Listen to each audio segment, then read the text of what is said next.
오늘 저주를 피하고 새로운 축복을 받으라, 이런 제목으로 말씀을 나눕니다. 한번 따라해 보시기 바랍니다. 저주를 피하고 새로운 축복을 받으라. 감사합니다. 지난 주일에 하나님의 새로운 방법을 따르라, 이 말씀을 나눴습니다. 순종하면 승리한다. 순종하면 기적이 일어난다. 순종하면 명성을 얻게 된다. 우리 가운데 이미 이런 승리, 기적, 명성을 얻는 사람이 생겨나고 있는 것 같습니다. 말씀에 순종해서 계속 기적을 체험하시기 바랍니다. 자, 천홍성 여리고를 불과 일주일 만에 함락을 했습니다. 기적이 일어났어요. 그리고 그 다음에 향한 곳이 아이성이었습니다. 어린아이처럼 작은 성이었습니다. 그래서 한 2, 3천 명의 군대만 가도 될 거라고 여겨졌는데, 그래서 한 3천 명만 싸우러 올라갔습니다. 그런데 웬걸 대패를 당했습니다. 그리고 36명이 죽었습니다. 한두 명도 아니고 수십 명이 죽임을 당한 것입니다. 그런데 하나님 앞에 기도했더니 이유가 있었습니다. 딱 한 남성 때문이었어요. 아간이라고 하는 남자. 그가 여리고에서 온전히 바친 물건, 즉 하나님의 것을 도둑질해서 속이고 그걸 숨겼는데 그 죄 때문이었습니다. 때로 우리 가운데 패배, 죽음이 있을 때 어떤 한 사람의 범죄 때문일 수 있어요. 이것을 해결하지 않으면 전진하지를 못합니다. 승리하지 못해요. 우리 속에 이런 죄가 없어야 되고, 있으면 찾아서 제거해야 됩니다. 여러분 기억하셔야 됩니다. 어떤 것은 덮어서 될 일이 아닙니다. 그러다가 우리 전체가 저주를 받습니다. 어떤 것은 찾아서 죄를 제거해야 됩니다.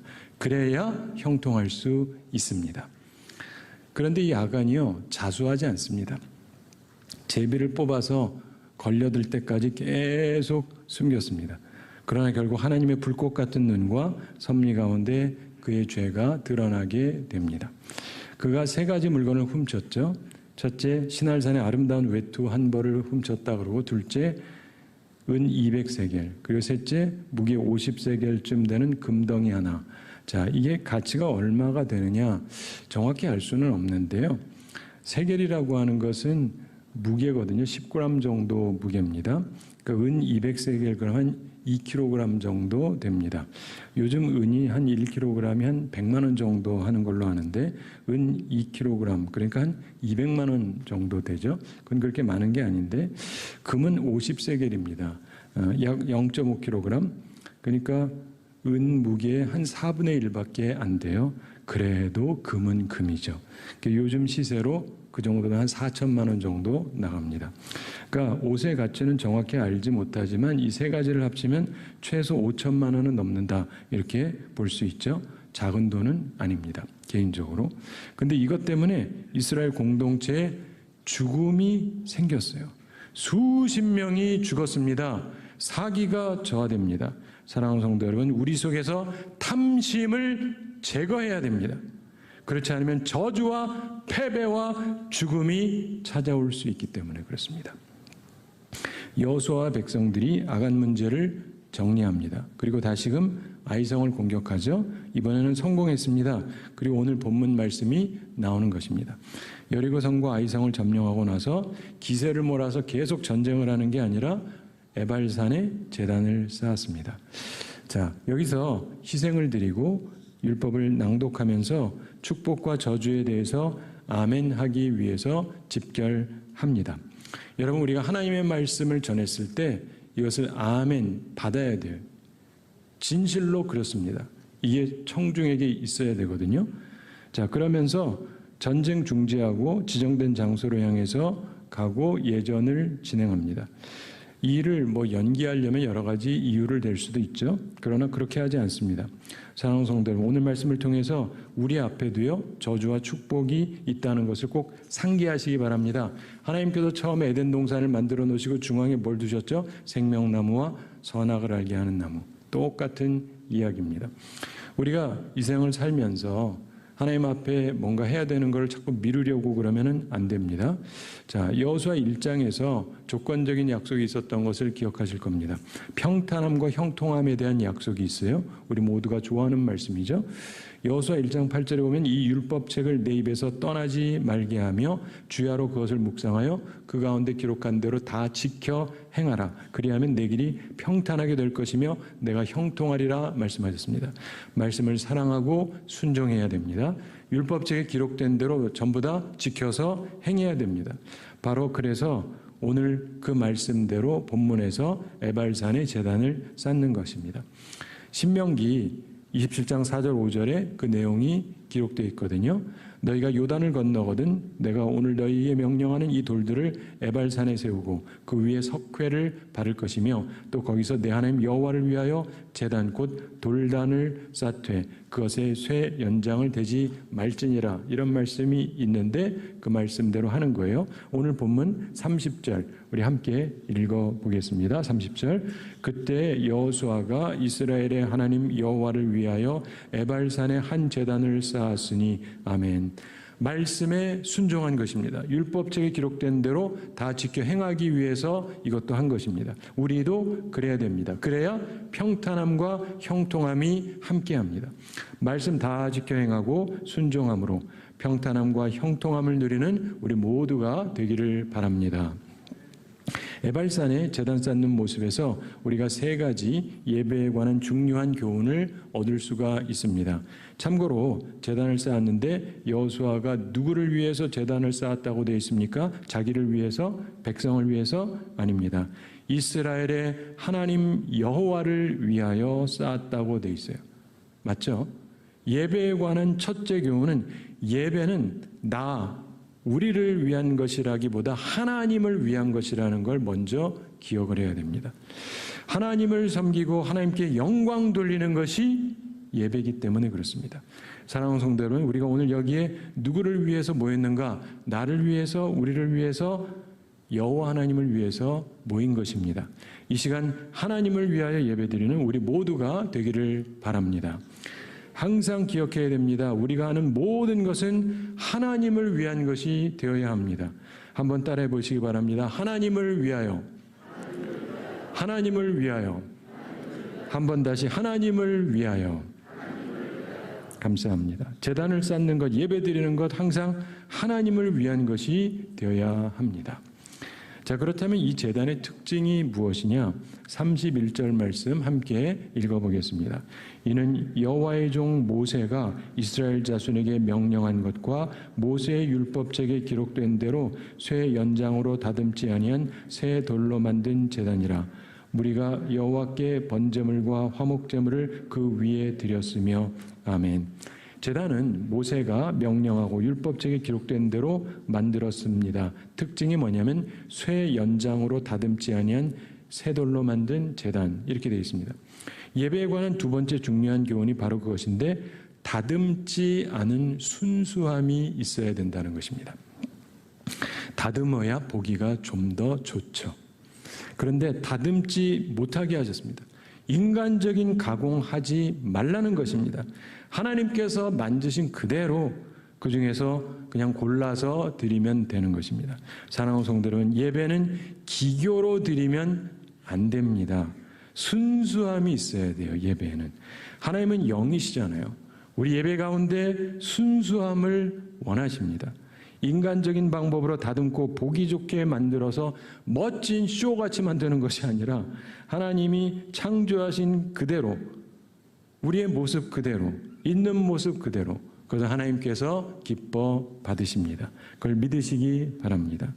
여러분의 기도도 그렇습니다. 인간적으로 다듬은 기도라기보다 순수한 마음으로 아뢰셔야 돼요. 그게 참된 기도입니다. 그리고 그게 참된 예배입니다. 우리가 순전해야 돼요. 하나님은 인간적인 가공을 하는 것을 싫어하세요. 하나님은 영이십니다. 진정성이 있기를 원하세요. 신령과 진정으로 예배드리기를 원하시잖아요. 그래야 하나님께서 기뻐하십니다. 여러분, 사랑하는 성도 여러분, 하나님 앞에 인간적인 기교로 살려고 하면 안 됩니다. 순전해야 돼요. 진정성을 가져야 됩니다. 그래야 하나님께서 우리의 예배를 기뻐하시고 우리에게 복을 주실 것입니다. 예전에 신학교 졸업하고 갓 목사 안수 받은 미국 총각 목사님이 있었어요. 근데 이모가 돌아가셨다 이런 소식을 듣고 장례식장에 갔는데 좀 늦었습니다. 근데 유가족이 있는데 가가지고 눈물로 눈가가 젖은 아가씨에게 그냥 늦어서 미안하다고. 그리고는 옆자리에 빈자리가 있어서 앉았어요. 근데 한참 추모사를 듣는데 좀 이상합니다. 그래서 옆에 아가씨한테 물어봤어요. 왜 사람들이 메리를 마가렛이라고 하죠? 아가씨가 말합니다. 마가렛이 어머니 이름이니까 그렇죠. 총각 목사가 그럽니다. 이상하다. 마가렛 아닌데. 이 장례식장에서 두 남녀가 속삭이니까 좀 사람들이 이상해서 쳐다보죠. 근데 총각 목사가 그래도 말합니다. 고인의 이름은 메리예요. 메리 피터스. 그랬더니 아가씨가 말합니다. 여기 메리 피터스 장례식장 아니에요.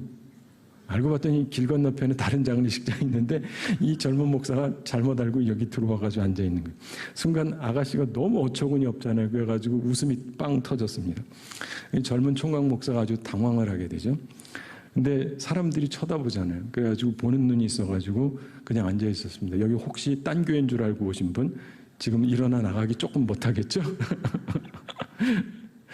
사람 보는 눈 때문에 그냥 앉아있었는데 이거 일생에 한 번 하기 쉽지 않은 실수죠. 근데 이렇게 만나게 된 이 두 남녀가 처녀 총각이어서 사귀게 됐습니다. 1년 만에 딴딴따단 결혼했어요. 실화입니다. 자, 각색되지 않은 그냥 우연히 순수하게 만난 이런 사랑 들으면 아름답지 않습니까? 예배도 그렇습니다. 자, 그 제단 위에 드려진 것은 번제와 화목제였죠. 번제는 모든 것을 드리는 제사를 말하고 화목제는 화목함을 위한 것입니다. 예배에 관한 세 번째 교훈은 모든 것을 바치는 예배, 하나님과 이웃과 화평함을 추구하는 예배가 되어야 한다는 것입니다. 자, 예배에 관한 세 가지 본문의 교훈을 정리해 드립니다. 첫째, 예배는 하나님을 위한 것이다. 둘째, 다듬지 않은 순수함이 있어야 된다. 셋째, 모든 것을 바치면 화목함을 추구하는 예배가 되어야 한다. 이런 내용입니다. 자, 그런데 이 모든 것은 하나님이 원하시는 장소에서 하나님이 원하는 방법으로 되어졌어요. 하나님께서 지정했던 에발산에서 그리고 하나님이 지정하신 방식, 다듬지 않은 돌로 제단을 쌓으면서 예배가 드려집니다. 우리의 모든 것은 하나님의 방법대로 해야 돼요. 하나님이 원하시는 곳에서 하나님이 원하시는 방법으로 예배를 드려야 하는 것입니다. 기억하기 바랍니다. 항상 하나님 중심으로 생각하고 하나님 중심으로 행동하고 살아야 됩니다. 하나님의 나라와 의를 먼저 구하라고 주님께서 말씀하셨죠. 그러면 그 외 모든 것을 더하실 거라고 말씀하셨습니다. 이 여호수아서에서도 그렇게 하면 형통함과 평탄함을 주실 거라고 말씀했습니다. 그걸 꼭 믿으시기 바랍니다. 오늘 보면 32절에서 말씀합니다. 여호수아가 거기서 모세가 기록한 율법을 이스라엘 자손의 목전에서 그 돌에 기록하매, 우선 율법을 그 돌에 기록을 합니다. 이제 33절 함께 읽어보겠습니다. 온 이스라엘과 그 장로들과 관리들과 재판장들과 본토인뿐 아니라 이방인까지 여호와의 언약궤를 맨 레위 사람 제사장들 앞에서 궤 좌우에 서되 절반은 그리심산 앞에 절반은 에발산 앞에 섰으니 이는 전에 여호와의 종 모세가 이스라엘 백성에게 축복하라고 명령한 대로 함이라. 아멘. 자, 모든 이스라엘이 참여했습니다. 지도자들도 다 참여하고 심지어 이스라엘 사람이 아닌 이방인도 다 참여합니다. 제 이 예식에서 중요한 핵심이 세 가지가 있습니다. 잘 기억하시기 바라는데, 첫째로 하나님의 말씀이 중심이라는 거예요. 제사장들이 언약궤를 메고 있죠. 이게 중심인데 무엇이 중심이라고요? 언약궤, 즉 말씀이 중심입니다. 자, 각 지파가 모세가 지시하는 대로 절반은 그리심산 앞에, 절반은 에발산 앞에 섭니다. 왜 그렇게 했습니까? 역시 말씀을 지켜서 행하는 것입니다. 신명기 11장 29절에서 이렇게 말씀했거든요. 내 하나님 여호와께서 내가 가서 차지할 땅으로 너를 인도하여 들이실 때 너는 그리심산에서 축복을 선포하고 에발산에서 저주를 선포하라. 그대로 하는 것입니다. 그런데 너는 그리심산에서 축복을 선포하고 에발산에서 저주를 선포하라 하셨는데 두 가지가 선포되죠. 뭐죠? 축복과 저주. 뭐죠? 축복과 저주. 한번 해보시기 바랍니다. 축복과 저주. 예, 잊지 마시기 바랍니다. 이게 바로 두 번째, 세 번째 핵심입니다. 자, 우리 성도들의 앞에 약속의 땅에 복만 있는 게 아니에요. 우리 예수 믿고 구원받으면 성도 앞에 두 가지가 놓여 있는 것입니다. 뭐라고요? 축복과 저주. 그렇습니다. 이걸 기억하셔야 돼요. 성도에게는 축복, 교회 안 다니는 사람에게는 저주, 이런 게 아니에요. 성경은 우리 믿는 자들에게 주시는 말씀입니다. 교회 다니는 사람에게 주시는 말씀이에요. 예수 믿고 구원받은 사람들에게 주시는 말씀입니다. 그런데 우리 구원받은 성도 앞에 축복만 있는 게 아니라 축복과 저주가 함께 놓여 있다가 성경 말씀이에요. 이걸 항상 기억하시기 바랍니다. 이걸 잘 모르는 교인이 의외로 많습니다. 34절 함께 읽어보겠습니다. 그 후에 여호수아가 율법책에 기록된 모든 것대로 축복과 저주하는 율법의 모든 말씀을 낭독하였으니 아멘. 모든 말씀이 낭독됩니다. 축복하는 말씀, 저주하는 말씀 전부. 자, 사랑하는 성도들은 말씀을 잘 알아야 됩니다. 35절도 함께 읽어보겠습니다. 모세가 명령한 것은 여호수아가 이스라엘 온 회중과 여자들과 아이와 그들 중에 동행하는 거류민들 앞에서 낭독하지 아니한 말이 하나도 없었더라. 아멘. 명령과 금지들을 포함한 모든 율법이 낭독이 됩니다. 우리는 항상 말씀 중심의 공동체가 되어야 합니다. 자, 왜 말씀을 잘 알아야 됩니까? 이 말씀을 지키면 축복, 어기면 저주가 기다리고 있기 때문입니다. 어기고 나가지고 몰랐다 이런다고 되는 게 아니거든요. 신명기 11장 26절부터 29절 찾을 수 있는 분도 한번 찾아보시기 바랍니다. 여호수아 앞이 신명기죠. 신명기 11장 26절부터 29절에 보면 26절에서 말씀합니다. 내가 오늘 복과 저주를 너희 앞에 두나니.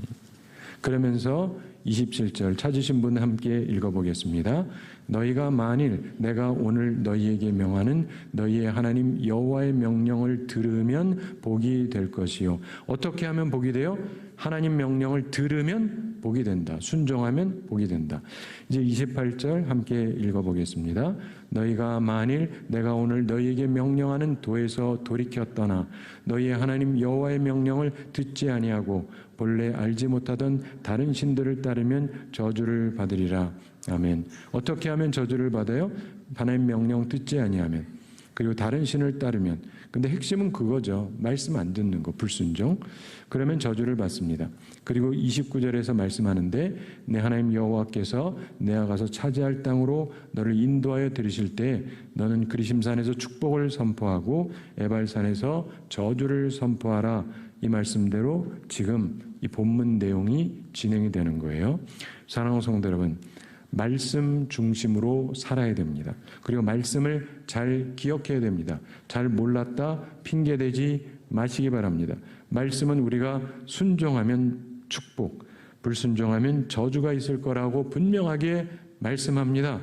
열심히 말씀을 듣고 아셔야 됩니다. 우리 앞에 꽃길만 있는 게 아닙니다.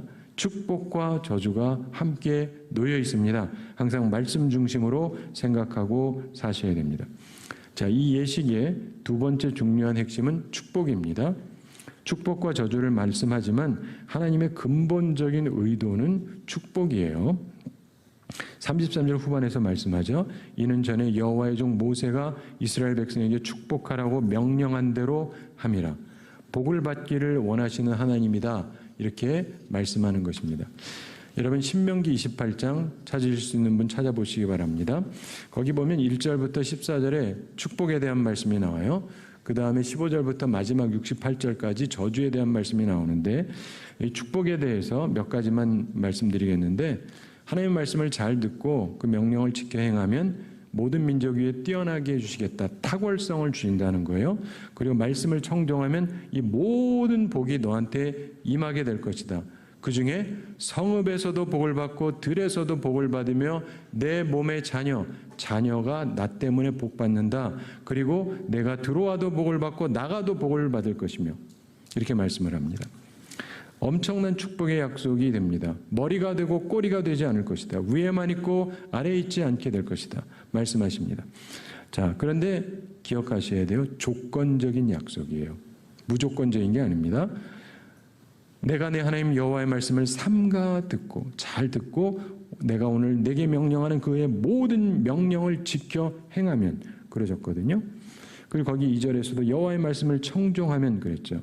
그리고 13절, 14절에서도 말씀하면서 여호와의 명령을 듣고 지켜 행하며 그 명령하는 말씀을 떠나 좌로나 우로나 치우치지 아니하면, 이런 말씀을 해요. 말씀 순종이 조건이에요. 이것 없으면 축복 없습니다. 제 얘기가 아니에요. 하나님 말씀이에요. 사랑하는 성도는 요즘 우리는 다른 신 우상을 섬기지는 않죠. 근데 신약에서의 우상 숭배가 뭡니까? 탐심이에요.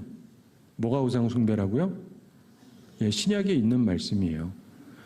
우리가 뭐 만들어 놓고 비나이다 하는 사람은 없겠지만 탐심이 있는 사람들은 꽤 있죠. 탐심이 있으면 축복이 없다. 이걸 기억하셔야 돼요.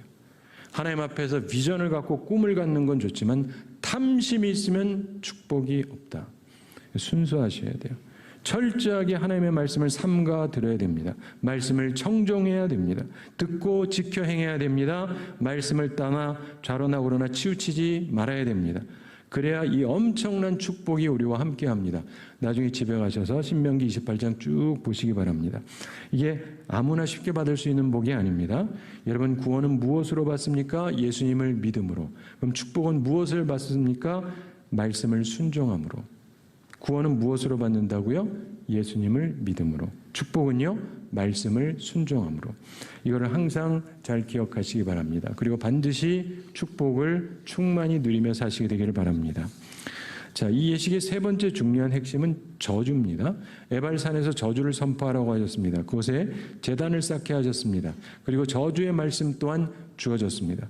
신명기 28장 15절부터 68절 말씀인데 엄청나게 길어요.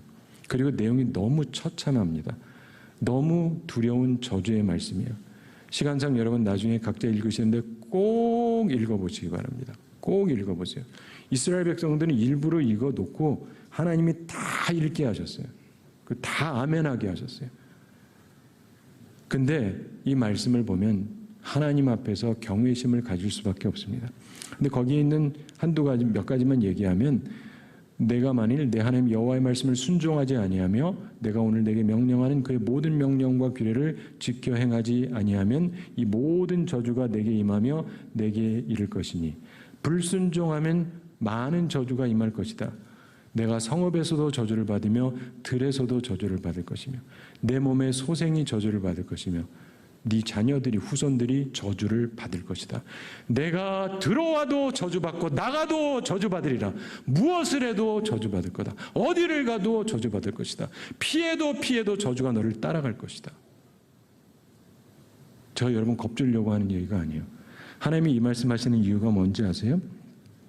이 말씀 듣고 저주받지 말라고. 우리는 천국만이 아니라 지옥이 있다는 것을 압니다. 지옥의 뜨거운 형벌에 대해서 전해야 돼요. 왜요? 듣고 지옥 가지 말라고. 사랑하는 성도 여러분, 우리 앞에 축복과 저주가 놓여 있습니다. 저주받지 마세요. 축복 받으시기 바랍니다. 우리를 위해서 준비된 새로운 축복을 받으시기 바랍니다. 넘치게 받으시기 바랍니다. 그러기 위해서 말씀에 철저하게 순종하는 우리 모두가 되기를 바랍니다. 제가 한 가지 이야기 말씀드리면서 오늘 말씀 마치겠습니다.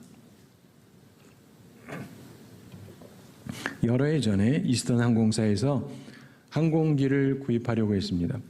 당시 자그마치 135억 불의 엄청나게 큰 계약이었는데 그 당시에 보잉 항공사하고 더글라스 항공사가 경쟁 입찰을 하게 됐어요. 근데 더글라스 항공사 사장인 도널드 더글라스하고 이 항공기를 구입하려고 하는 이스턴 항공사 사장이 만나가지고 얘기를 하는데, 구입하려는 분이 한 가지만 제외하면 전부 그쪽 회사도 보잉사하고 비슷합니다. 그러면서 소음에 관한 문제를 제기했습니다. 그러면서 보잉 회사보다 더 향상된 소음 억제 기술로 만들어달라 그랬습니다. 그래서 더글라스 사장이 회사에 와서 기술자들하고 의논을 해봤는데 그 당시 자기들의 기술 가지고는 그게 어려워요. 불가능해요. 그럼 어떻게 해야 됩니까? 솔직하게 답하면 이 엄청난 게 날아가 버리고, 약간 거짓말을 해야 될 건가? 할게요. 그리고는 그 다음에 떼우고 넘어갈 건가? 혹은 거짓말 안 하는 방법으로 경쟁사인 보잉사의 문제점을 찾아가지고 비난해서 자기에게 유리하게 할 것인가? 여러분 같으면 어떻게 하시겠습니까? 더글라스 사장이 성경 말씀을 순종했습니다. 그리고 성경 말씀대로 정직하게 얘기했어요. 미안하지만 그런 약속을 할 수가 없습니다. 그랬더니 이스턴 항공사 사장이 미소를 지으면서 그러더랍니다. 사실 당신이 그렇게 할 수 없다는 거 저도 다 알고 있었습니다. 제가 근데 그 말을 왜 했냐면 당신이 여전히 정직한지 그거 하나 알고 싶었던 것뿐입니다. 근데 보니까 진짜 정직하시네요. 자, 이제 135억 불 주문 받으셨습니다. 이제 돌아가셔서 비행기를 잘 만들어 주십시오. 실화예요. 사랑하는 성도 여러분, 성경 말씀대로 손해가 되어도 정직하게 말했어요. 그래서 어떻게 돼요? 오히려 인정받게 되고 존경받게 되고 큰 유익을 얻게 되었습니다. 말씀에 순종해서 큰 축복을 받은 것입니다. 여러분에게도 이런 간증이 반드시 있으시기 바랍니다. 사랑하는 성도 여러분, 탐심으로 살다가 망한 아간처럼 살지 마시고 하나님을 위해서 순수하게 번제와 화목제물을 드리고 말씀에 순종해서 저주를 피하시기 바랍니다. 그리고 새로운 축복을 받는 우리 모두가 되기를 우리 주님의 이름으로 축원합니다.